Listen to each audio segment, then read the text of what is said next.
worked an awful lot with very sort of established directors, I guess you could say. Recently did a season of plays in the West End with Trevor Nunn, and a very different kind of approach to how you develop a production. And Annabel's approach interested me. It was a bit more just kind of coming from a different place of not necessarily improvisation, but a kind of much more kind of a piece where you kind of imagine the piece has never been done before, and you're doing it for the very first time, and not thinking about all the other productions of Bohème that have been before. Just really starting afresh with it and saying, right, this is the first time this has ever been done, how would we make it look? And I always find that much more interesting.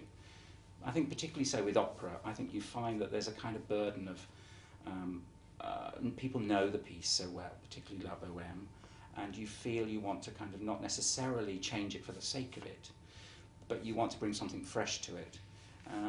And that sometimes can go wrong if you're just sort of perversely trying to be different, trying to be clever, overly clever with it. And in fact, what you should do is just tell the story.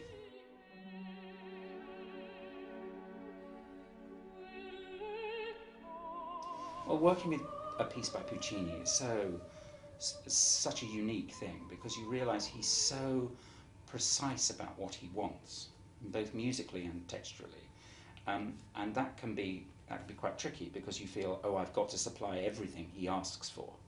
So if someone sings about an orange, they've got to be holding an orange. If someone's singing about a bonnet, they should be wearing a bonnet.